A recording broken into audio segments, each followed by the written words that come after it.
Dear friend, welcome to our midday. This is our, what is this today? This is our Tuesday midday melange, our pastiche.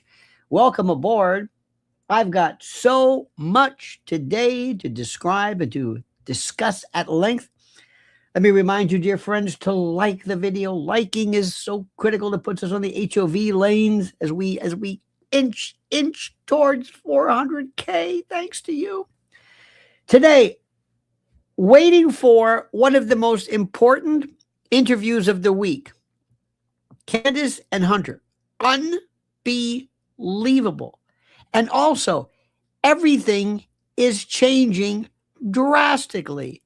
TPUSA, Erica Kirk, the AI debate is coming to a head, all brought to you by them.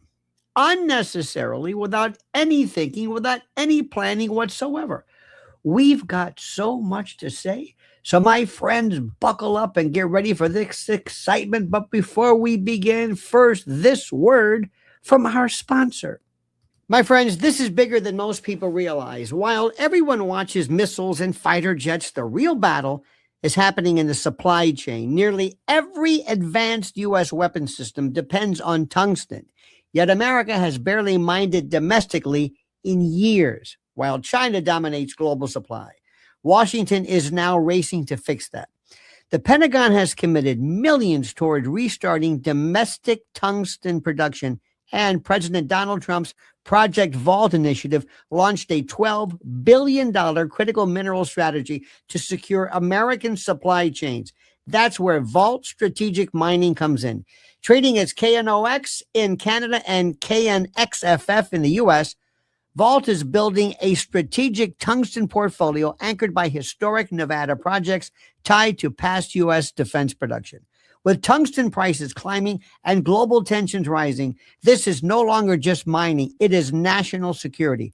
Check out the link below to learn more, and special thanks to Vault Strategic Mining for sponsoring today's video. My friends, as I have been saying to you for the longest of times, what we are seeing right now is a change that is so incredible, so seismic, so inordinate, that to miss it is almost, well, it's a sin. I'm going to try to get through this very carefully. I've been in the sense of a bit of a, not a malaise, but a sort of a, it's like nothing's moving, nothing's changing. My world is not just to come up with new things to talk about. There's always something to talk about, or new trends. I look at, of course, channel numbers and growth and everything. I think, oh, that's terrific and that's great. But what I want there to be is also something great in terms of the world, in terms of our civilization. And up till now, it seemed to sort of be rather stagnant. Nothing was happening. Even Stephen Salty says, the legend that is Lionel. I salute you, sir. Thank you. But nothing was changing. Nothing really was, nothing. I felt like, this Erica thing is okay. The Charlie thing was okay. Nothing was really, and then a number of things. This week, this idea of Candace with Hunter. This developing story, I think, has not only stunned political observers, including me, across the spectrum in what I think still can only be described as one of the most improbable media pairings in recent memory. Conservative leader, den mother of truth, Candace Owens, sat down face-to-face with Hunter Biden for an exclusive interview on her podcast, Candace. This trailer dropped yesterday, the 18th. The full episode is scheduled to air this Thursday, the 21st. I'm going to be riveted, ladies and gentlemen. And I'm not saying this just to be cute. I'll tell you why. because the anticipation is already off the charts. For years, this young lass, 37-year-old, a babe, and despite her youth and tender years, she has been a powerhouse, intellectually, spiritually, politically. This outspoken commentator, former TPUSA figure, has been one of Hunter's most vocal critics. She has repeatedly attacked him, mocked him, deservedly so, on social media and in public appearances, often referred to him as well-documented struggles with addiction, but also the fact that he is a profligate, a man to completely devoid of any kind of humanity and any kind of reality, and God knows what he has on his laptop and the like. And many assume, by the way, that any encounter between these two would be combative at best. Yet, the trailer reveals something far more, dare I say, nuanced, if I can use that term, a conversation that appears raw, personal, and at times, well, we anticipate surprisingly candid. And the tension is immediate. The preview clip, Hunter Biden, a 56-year-old fallen sot. I'm not a fan, but remember, keeping with the Christian motive, not a motive, but the motif, I should say.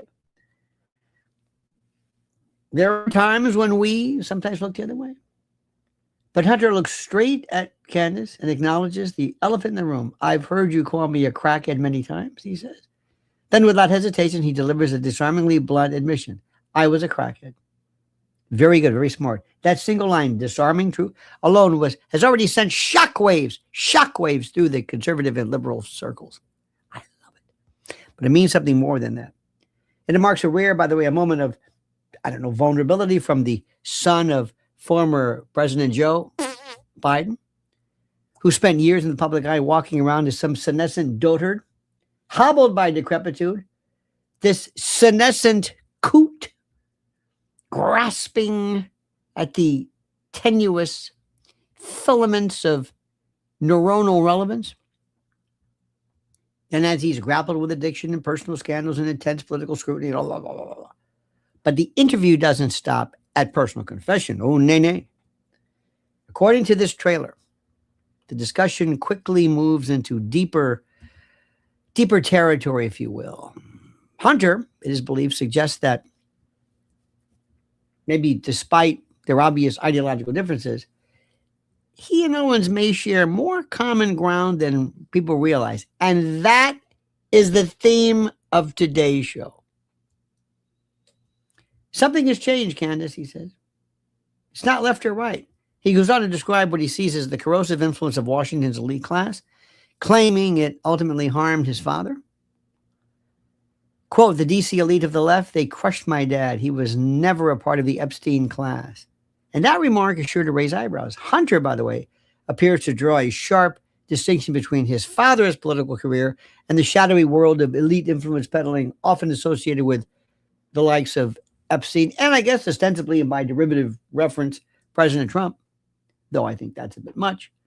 It is a striking comment, my friend, striking, coming from someone, by the way, who has himself faced years of allegations and imputations regarding foreign business dealings and the painting. I mean, this guy's a scalawag.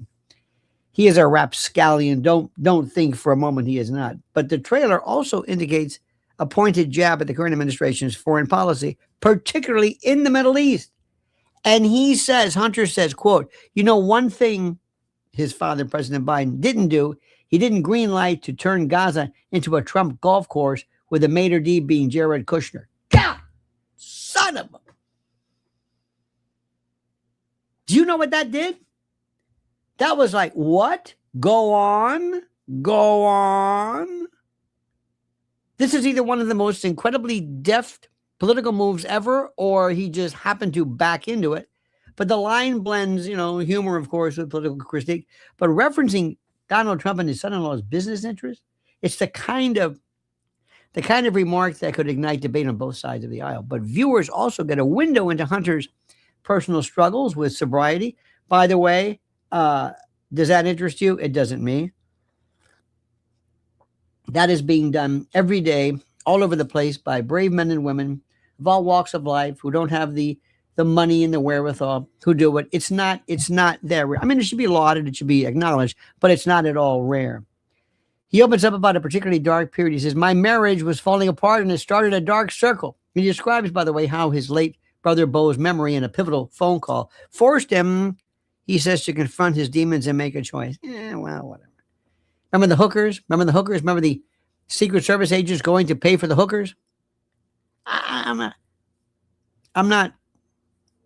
I'm not there. What about his daughter? What about his daughter with the dancer? Look, it's not up to me to forgive. But these moments, nonetheless, attempt to humanize this figure who has often, and I think for good reason, been reduced to a caricature in partisan media. And of course, no interview with Hunter Biden would be complete without addressing the infamous laptop scandal. And when Hunter asks Owens, "You know what the laptop proved?" She doesn't pull punches. According to the trailer, she responds directly that "you were a crackhead." It's more than that, Candace. I think you know.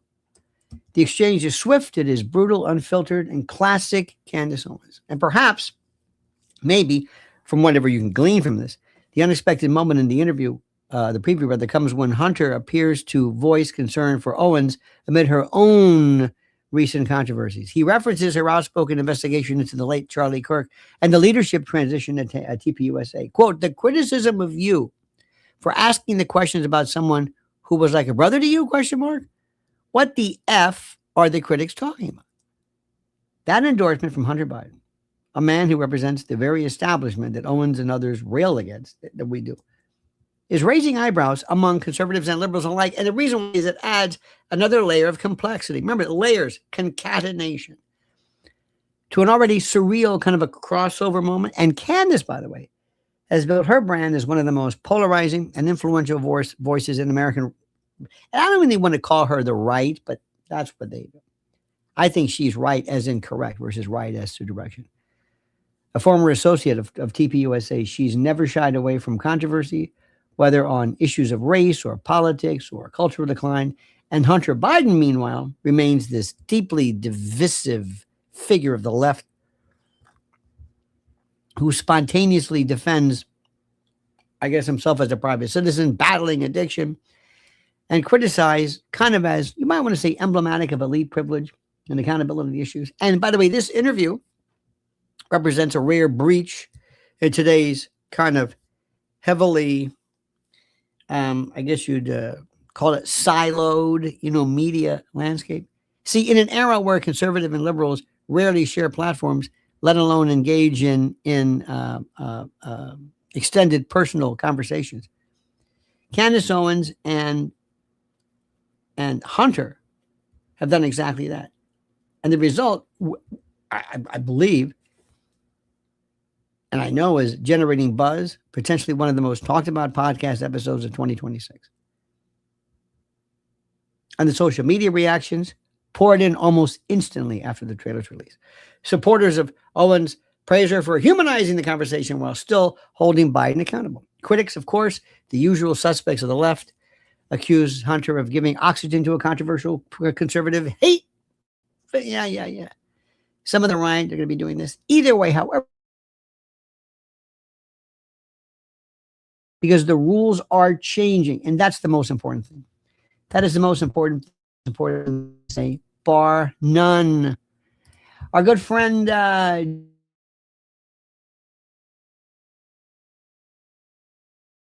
Julia appears to be. Stephen Salty says, "Crap, get it." That's that Rick James reference, that Dave Chappelle joke. So that remains that. There's a lot of stuff absolutely going on. So that is that one piece of stuff. Another thing which is very interesting, and I did a reference to this today, what the folks of the TPUSA brand does, including, by the way, Ben Shapiro. Ben Shapiro is so done and finished and through, hoist by his own petard. He is absolutely, Again, destroying what is left of his own world. Another thing which is very interesting, the Massey case is changing everything. There are people on the left. See, this left, if you'd have told me that I would ever be listening to Anna Kasparian, and I've been saying junk yogurt for so long, jank yogurt for so long. If ever you, let me try it again. If ever you would have told me that I'd be listening to Anna Kasparian and junk, I would say, you're out of your mind. Absolutely. Everybody's making sense. Massey, Marjorie Taylor Greene, people who came out at first and said, let's go after Epstein. And he has been absolutely brutal in terms of his being targeted, the most expensive congressional race ever. And he has posited, he has suggested, he has intimated, he has accused, the reason for this is his position regarding the Middle East, regarding Israel, regarding Palestine and the like. Think about the other ones. Cori Bush, that guy, what's his name? Jawandra, the one who pulled the fire extinguisher. And what's also weird too is a good friend and colleague, I've known him for years, Ben Swan was interviewing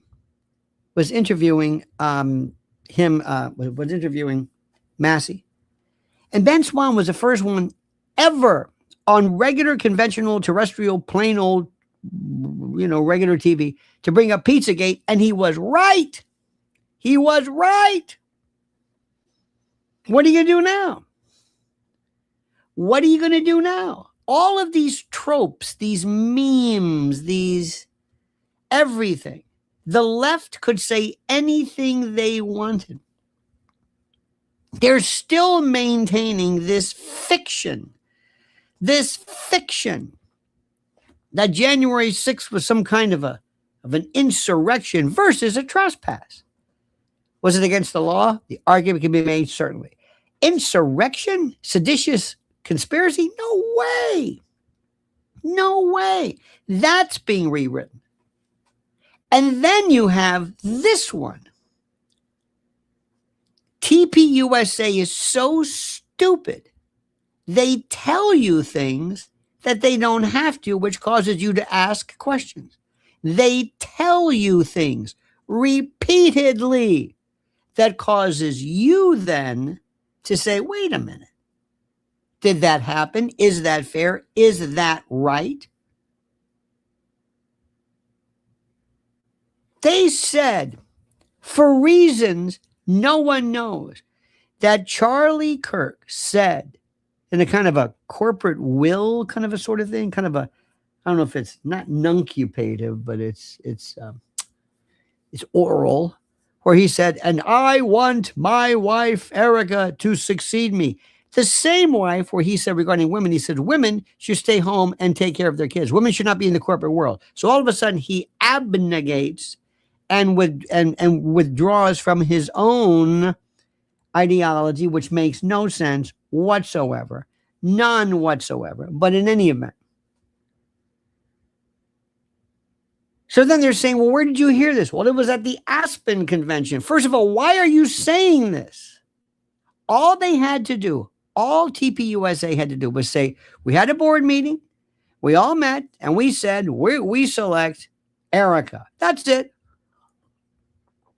Do it the right way, and you can throw in, and Charlie would have wanted it that way. But no, they're saying, no, we were at a meeting, and Charlie said it. We played this. Who said it? Oh, we said it. Do you have it? Well, we can't play that for you because that would violate the privacy of donors. Well, then remove the donors. I mean, oh, no. Oh, no.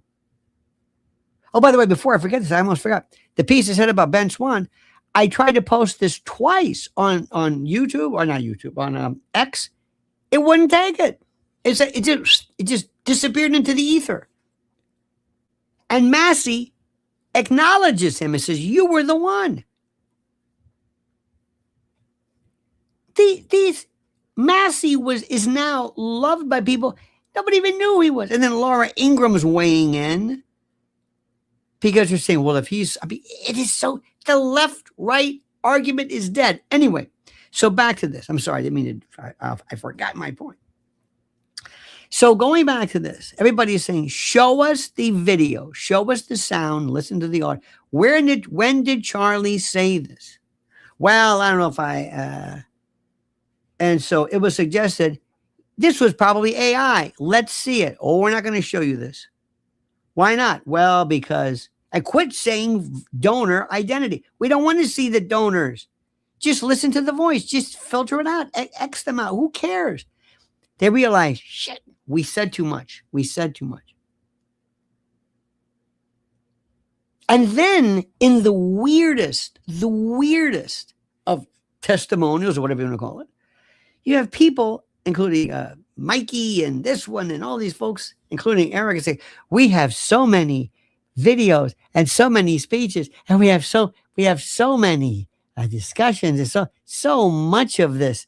I mean, we've got a bank. And she kept saying, more than you ever heard of.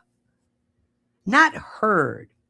If you said, I've got more videos, more audio of Charlie, more than you've ever heard, versus more than you've ever heard of, it sounds like you're saying, I've never heard of videos. I've never heard, what are these videos and audio? What are, I've never heard of those. I know it doesn't matter. I'm being priggish. I know I'm just being mean, but she's so stupid. She can't speak. She's just absolutely.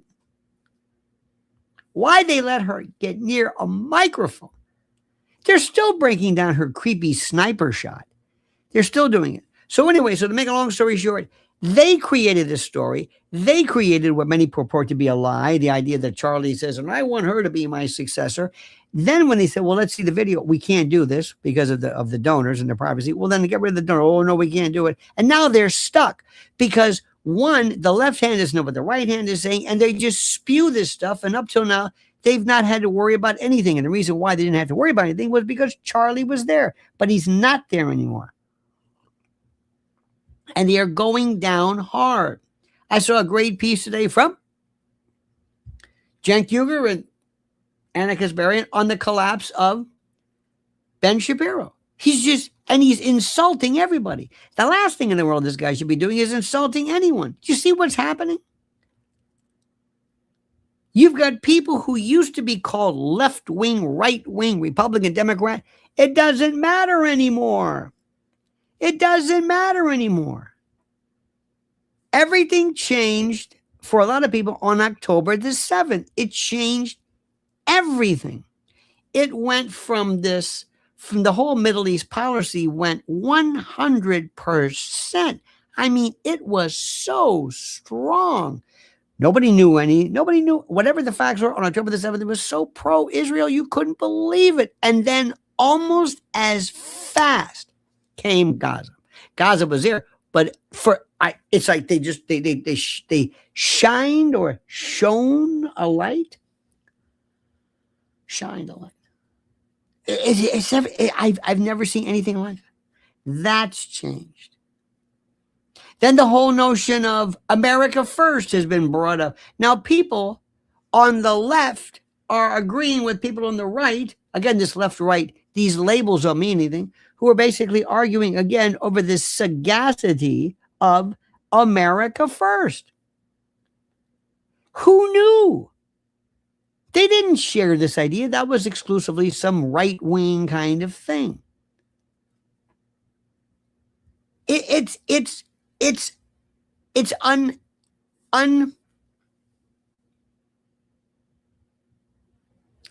unbelievable.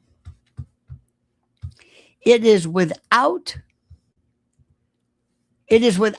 peer. I'm telling you, these are the most exciting times. Is something I've never seen before. I have never seen it. By the way, as to shine or shone a light, Both are correct, but they use a little, use differently. Shown a light is a more traditional and idiomatic phrase when you mean illuminating or drawing attention to something. He shone a light on government corruption, for example. Shined a light is common in American English and sounds more conventional, especially in media and casual speech. For example, the documentary Shined a Light. So if you want to be formalistic and journalistic, shown is correct.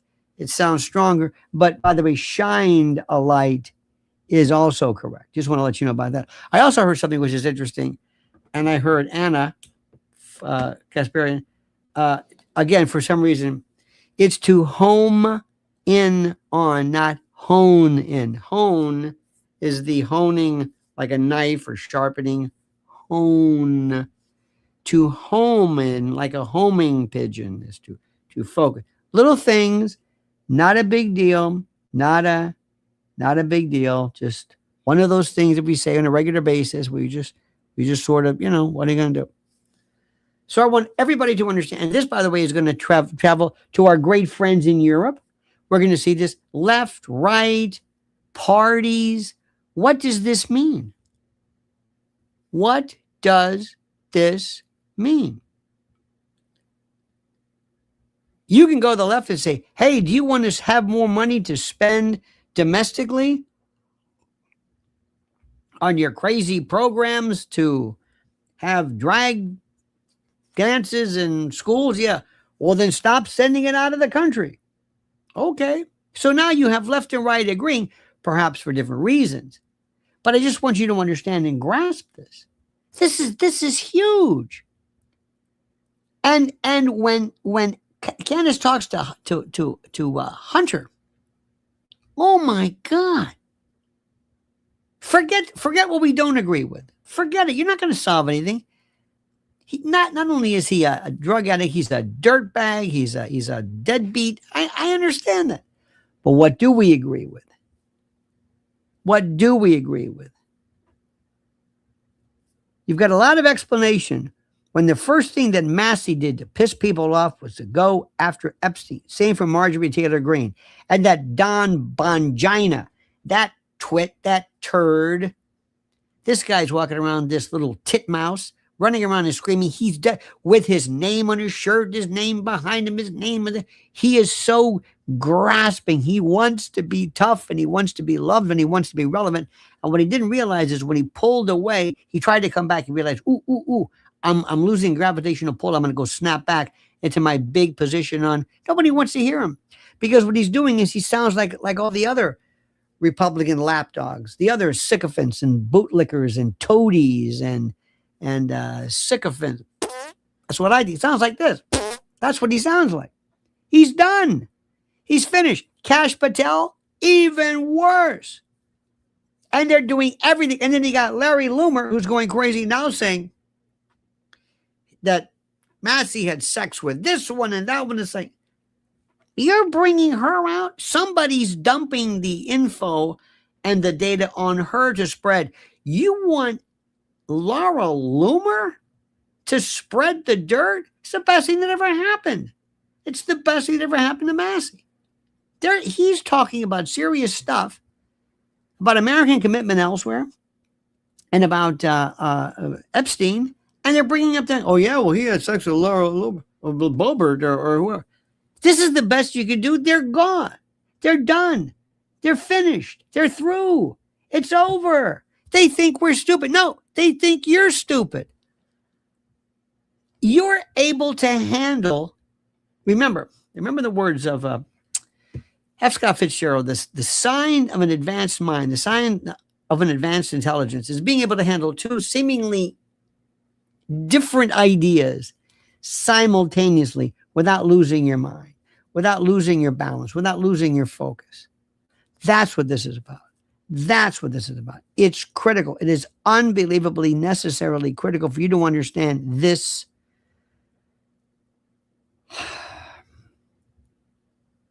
This ability. You've got to be able to do this. You've got to be able to do this. You have got to be able to say, okay, yes, but no, but no. You can say, I like President Trump here, but not here. If you and I have a contract, it's a great contract, and it is terrific. And if there is a one clause or one paragraph that doesn't speak to what we want, we can sever that, we can remove that, we can expurgate that, and the contract will remain intact for all of the other sections that are consistent and are not, problematic or whatever. That's what this is.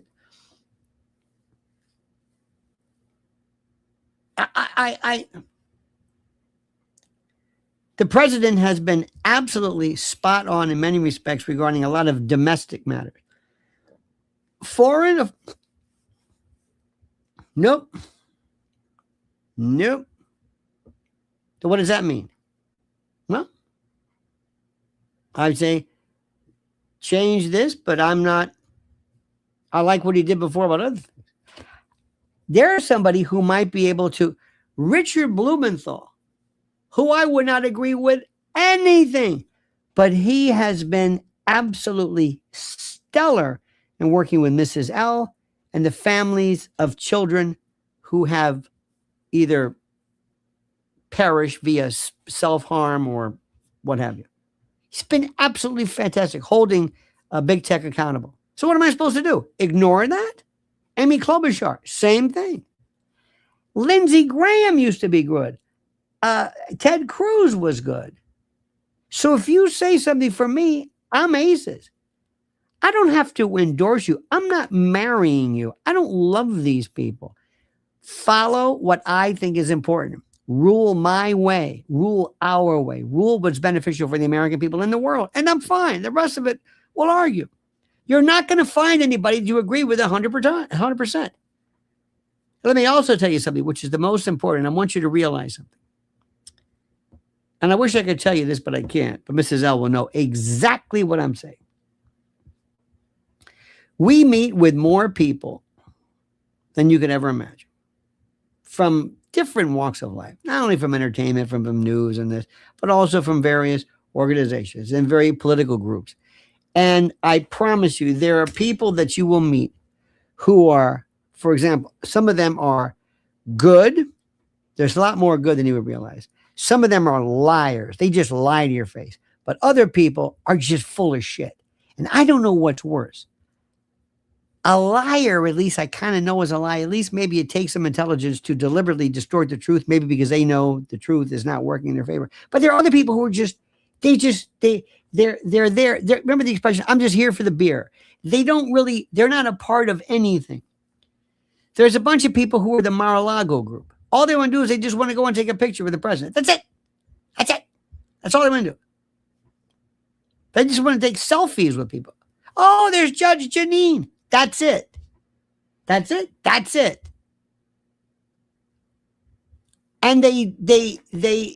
their politics is on this juvenescent, sophomoric, puerile level of childish. They don't understand the complexity of anything. I'm telling you, there's a whole bunch of people. There are people in my city here, members of clubs. I promise you, I can almost guarantee any group that has the word Republican in it, I want to have nothing to do with them. Nothing. Democrat, sure as hell don't want anything. But when all of a sudden, if somebody takes out that name and puts in things like legal, federalist, maybe, just makes me dig a little bit deeper. Sometimes liberty, something else, because politics is dead.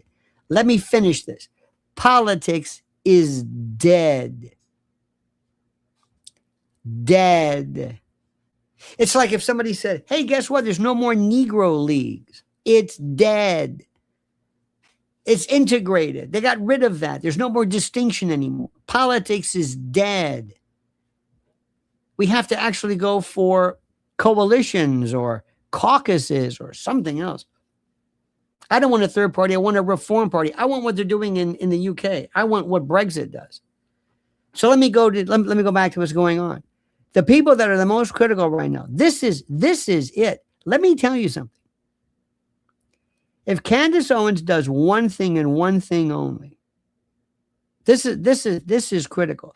You're going to have to realize that in order to make the world a better place, you've got to deal with everybody. And by agreeing with somebody on one, or at least agreeing to speak with them, does not mean you're countenancing, you're overlooking, you're forgiving them in other matters. It doesn't work like that.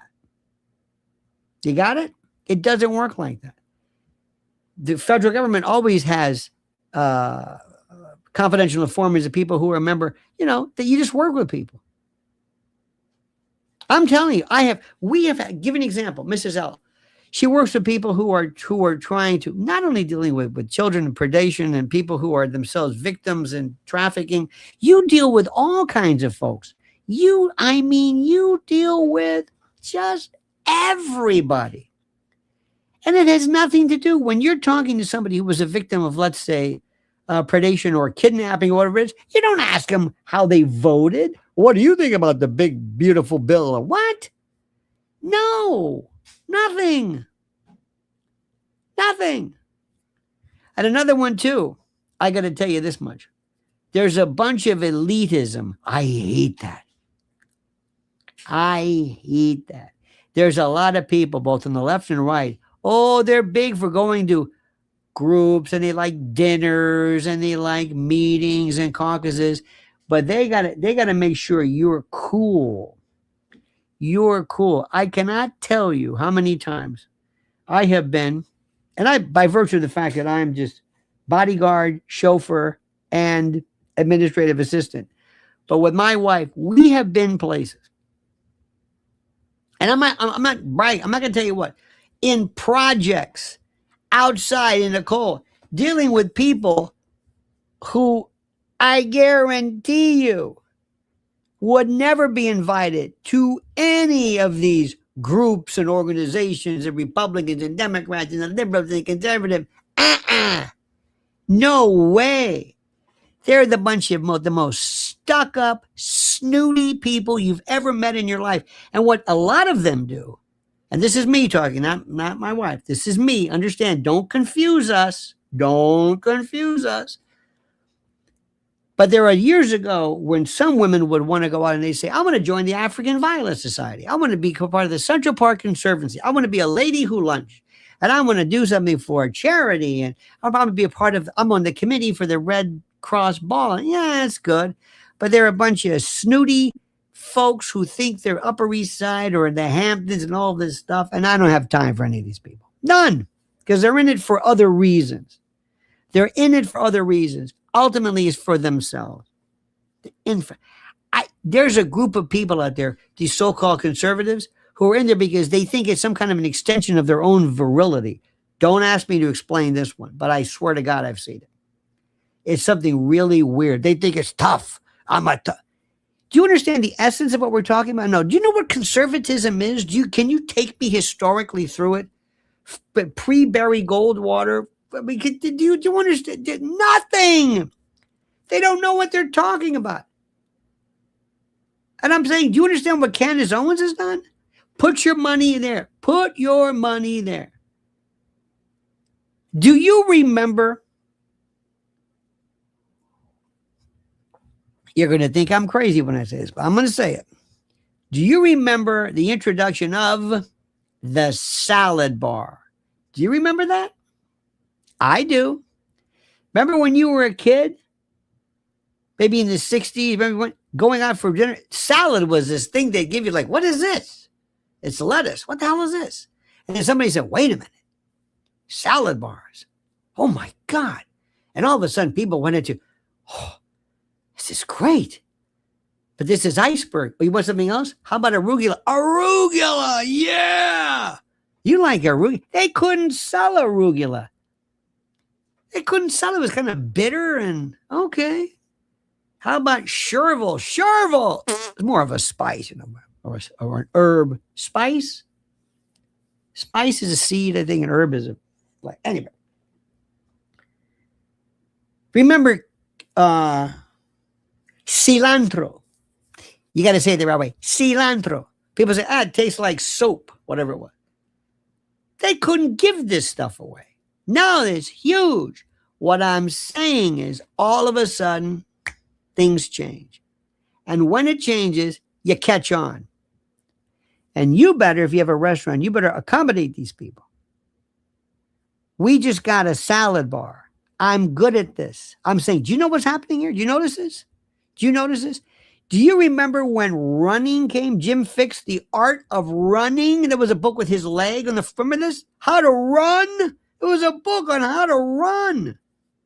It was the biggest thing. Jogging was like, what are you running from?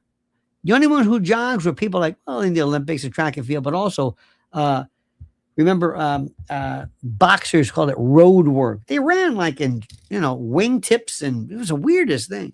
That changed. And then running became gyms. Remember when gyms came along? Before that, it was Jack LaLanne, Vic Tanny, YMCA. That's about it. Period. So what I'm saying is, if you want to be a part of this world, keep your eyes open. See what's look at the change and say, that was important. When grunge came along, what was before grunge? Neil Young. Neil Young was grunge, but nobody knew what it was. It was like the precursor. Remember this. Remember R&B and then funk, and the next thing you know, there was hip hop, and it just came out of nowhere. What we're doing is right now, people are going to say, remember Candace Owens. Remember Candace Owens. Remember what she did. Remember Tucker Carlson. Remember how younger people said, wait a minute, we don't know anything about that. We don't know anything about this left and right of conservative. I don't know what that is. Now, the Massey, by the way, the vote in Kentucky is going to be tough because of the fact that there's still a lot of people out there. The majority of them are kind of like an older, they got this SEAL Team 6 guy who, he's going to be he doesn't say anything. And they're putting more money into Massey than anything. Why? It's not for his position on Epstein. And people know this. People know this. And they see it. And they're saying, wait a minute. Wait a minute. This is what's important. My friends, pay attention. You're going to be still talking to people who watch Fox News, who think of Nixon, who think of all this stuff. I'm telling you, believe me when I'm telling you, I know what I'm talking about. I know it. I was there when Rush Limbaugh made conservatism cool again from people who didn't know what the hell conservatism was. They had no idea what it was. We are in the middle of something. This is revolutionary. And I swear to you, to watch TPUSA is going to be I'm sure they're going to teach it in business classes. They're going to be teaching it forever and ever. People are going to be saying, look at what these idiots did. Look at what these idiots did. Why did they bring up that Charlie announced something at the Aspen meeting when nobody had to hear in the first place? Now we're going to say, well, let's hear it then. Oh, we can't play for it. Why did you bring it up? I don't know. Because they're idiots. They're stupid. They don't know what they're doing.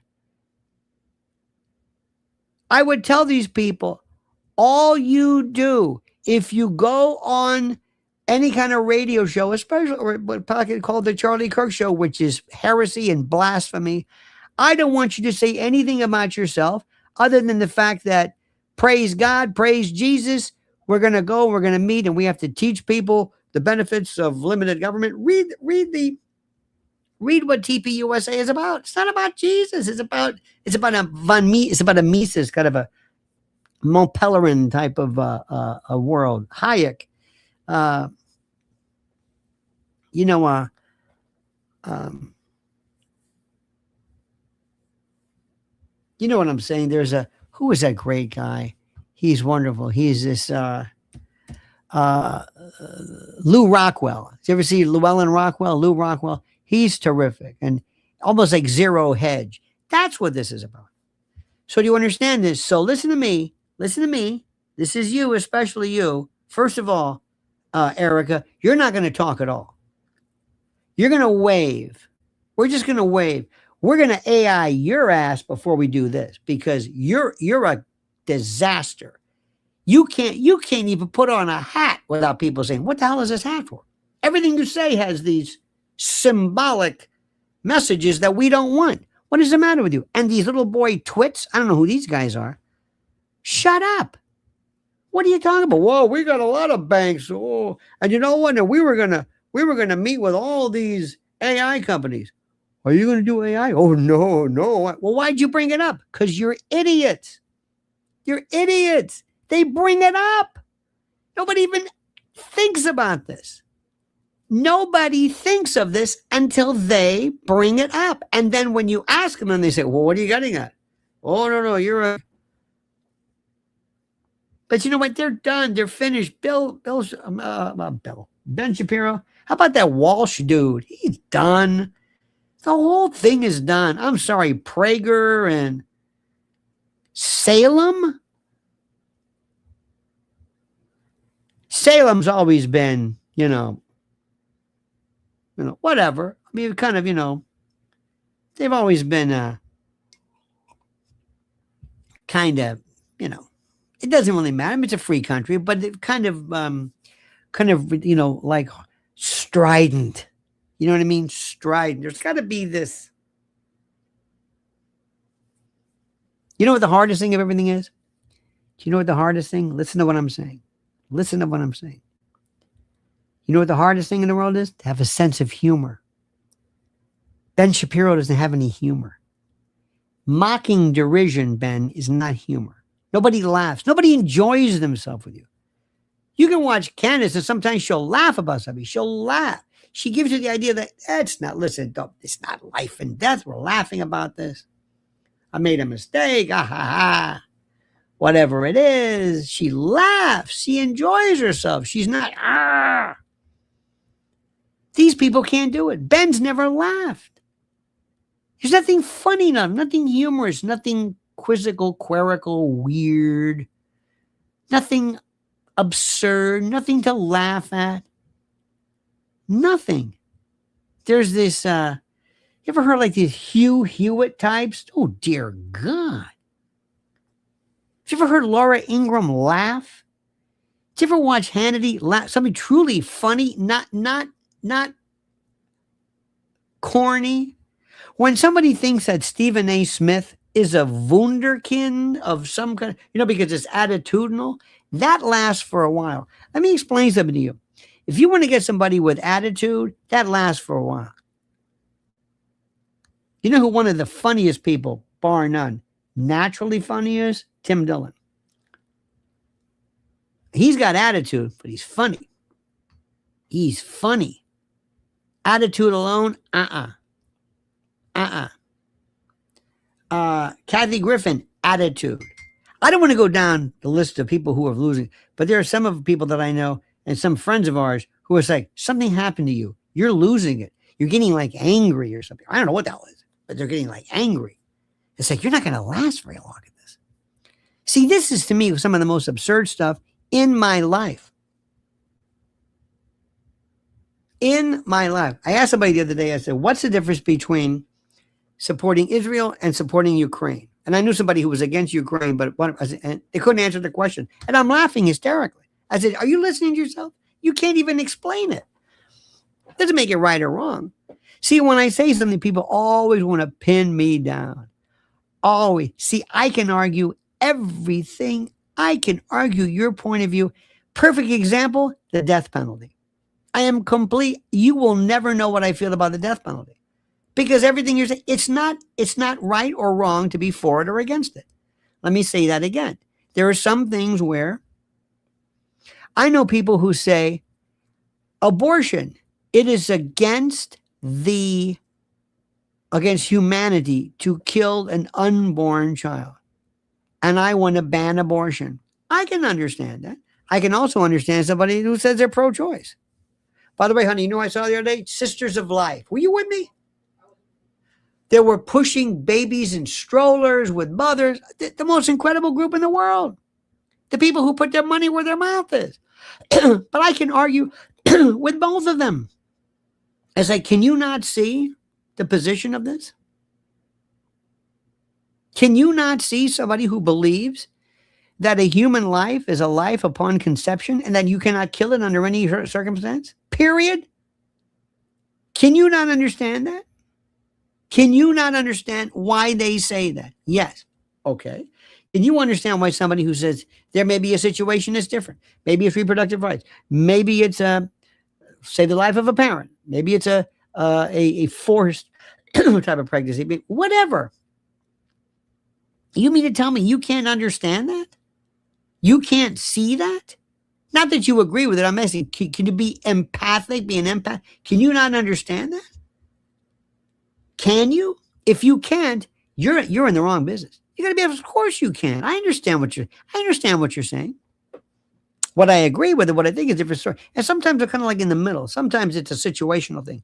Life is gray, my friend.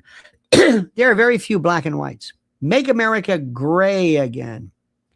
There are some things that, yeah, but moral relativism, call it what you want. Yeah, maybe. I don't know. Maybe. Who was this poor girl? What is her name? Who got 20 years? The one who Piper Lewis?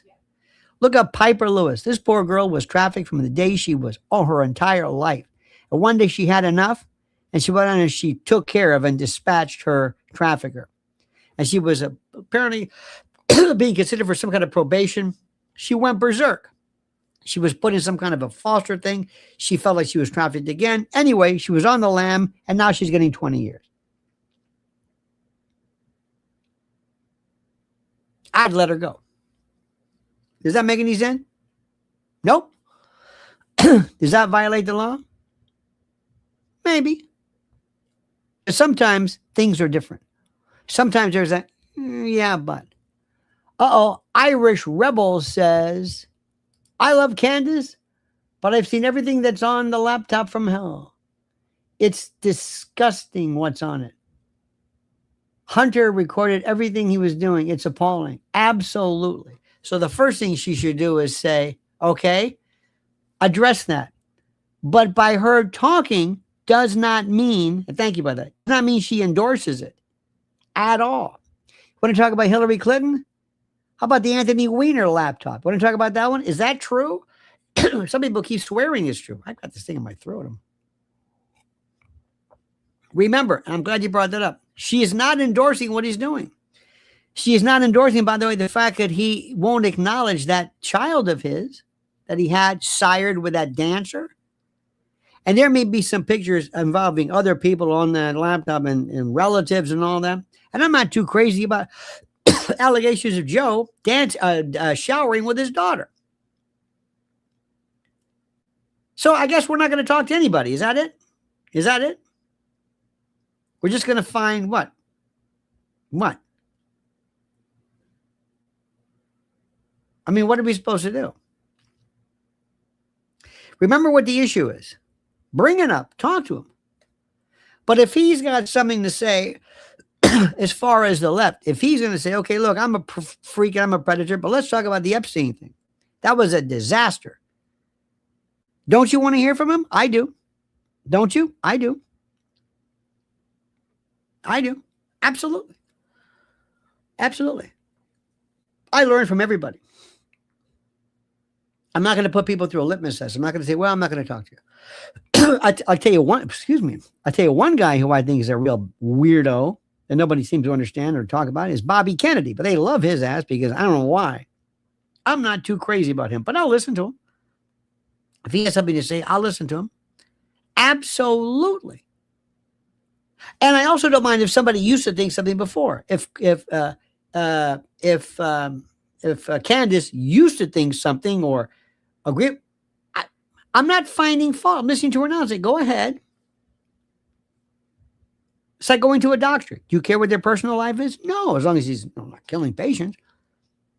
When you order food, do you care about whether your server is divorced or not or cheating on their husband? No.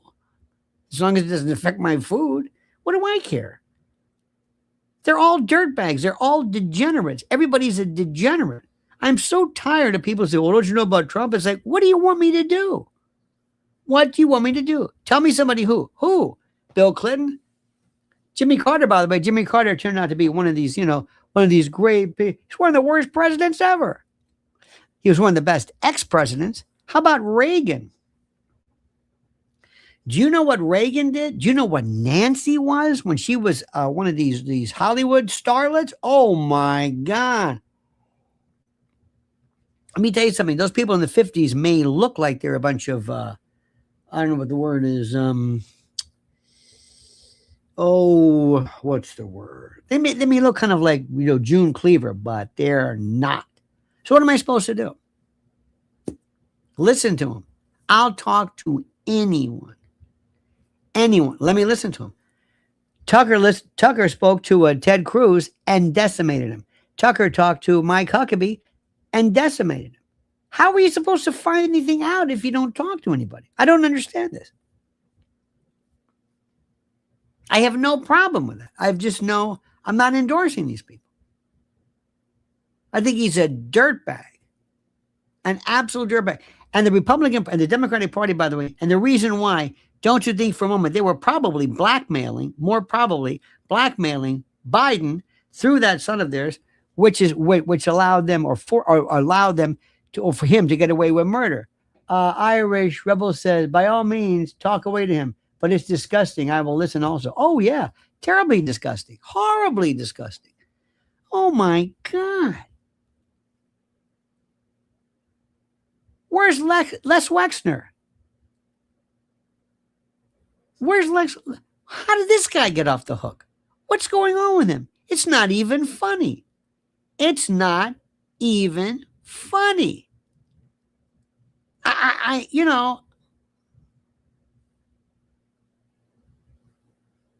So all I know is simply this. These are people who are necessary evil. They're in power. They're there. I got to deal with them. You've got to deal with them. That's the way that is. But let me go back to what I'm saying. You listen to me, Candace Owens, and I'm telling you, this is going to be this is also blowing up everything. More people are going to tune into this than anything. Do you know that, the late night people, they don't know it's over. They're making like $20 million from what? It's a vestige, a relic of Jack Parr, Johnny Carson. It's over. All of these people. It's done. What you're watching right now, they don't give this any credit. They don't. I guess they just think, what? I mean, it doesn't look like much. I admit. But you know what? It's real. And I'm talking to you. I'm talking to every one of you individually. Nobody else does that. And another thing too is how many times do people do a regular show like this and they have a live? They never even look at the people talking. They never look. And look at this. Brody Love 2 says true. What's true? I like when you say that. What? That thing you said. What did I say? I don't care. I love you. It's the way it goes.